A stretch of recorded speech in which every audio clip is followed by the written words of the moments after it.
As we move into our final breakout session, we really do want to provide a strategy to use to enhance civility. And it's a strategy that can be used to do any number of things.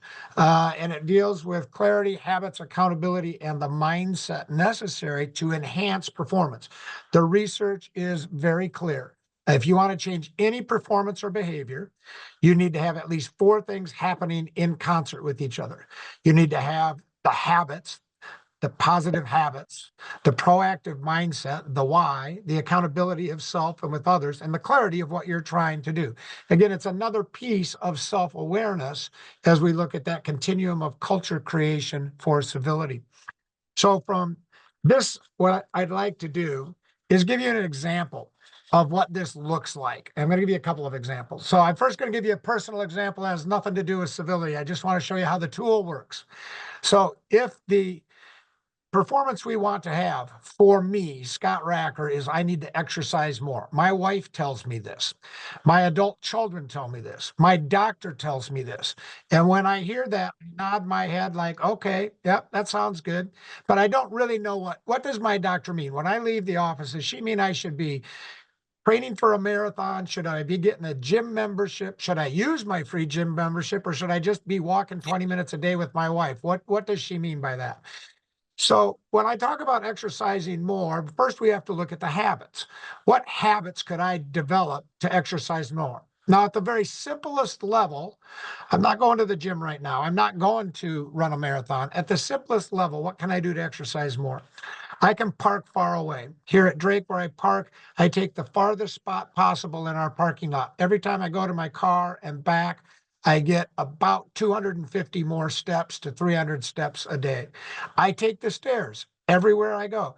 I had the privilege and honor to serve in the Iowa legislature for 14 years. I took the elevator twice in 14 years in that building because I'm looking for steps taking the stairs. And I do walk with my wife, Martha, every night. And that includes cold weather. We may go to the mall later tonight or around the Drake track before the basketball game because I'm not going to walk in the -10. I do have some element of risk avoidance there.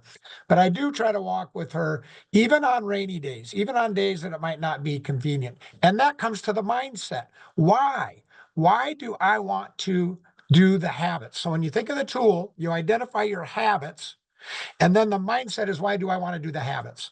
So one of my habits is those habits you can see. I'm all looking for opportunities for steps. That's a mindset that I have, which also becomes a habit. And here's my real driver on the why. Why do I walk with Martha and take the stairs when it's not convenient? It's because I want to be healthy. Full transparency, as Clarence said, I'm 63 years old. And in our family, I am the third oldest living Raecker male going back to the 1500s. My dad passed at 74, and my brother's 2 years older than I am. So the genetic pool has some play to that, but I also know that if I walk and if I get exercise, I've got a longer opportunity to be healthy. So that's the motivator. That's what's the why. That's the mindset of why I want to walk. Then I move on to accountability. Now, my mother bought me a Fitbit years ago before she passed, and I can do my own leadership daily step check. So this has been a heavy office day already sitting in this chair and in my space. I'm only about 2,300 steps so far. That's a long way from my goal of 10,000 steps.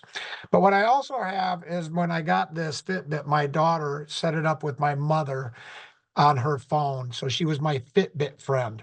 And so I would talk to her hands free every night on my way home. And she would say things like, Scott, I see you only have 3,000 steps today. Must have been a heavy office day. Will you be walking with Martha tonight? Or, wow, I see you got 40,000 steps on vacation today. You must have been to the point twice.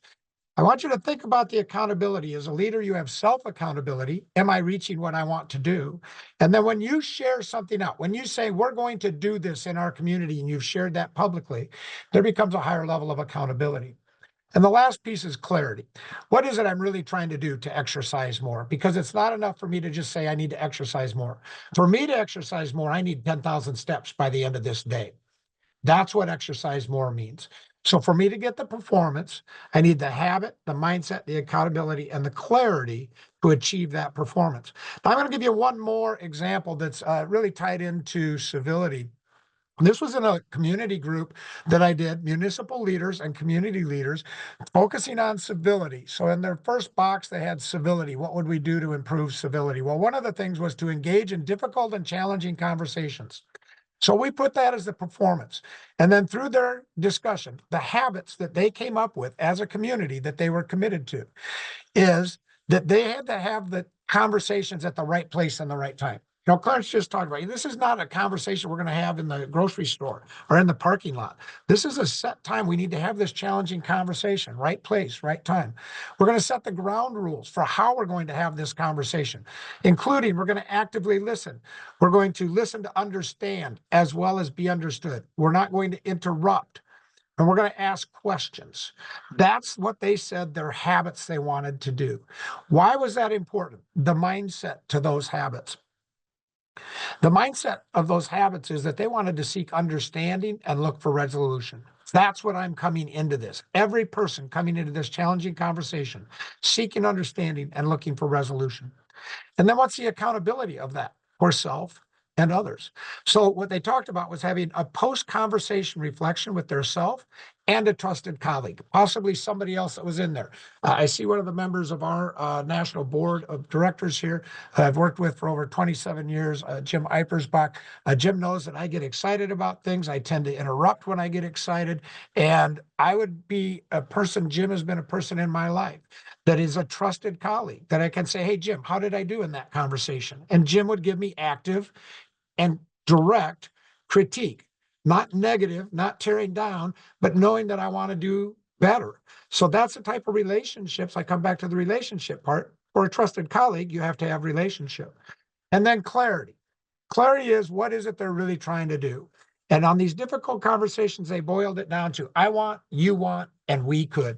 And it was a really great conversation they had.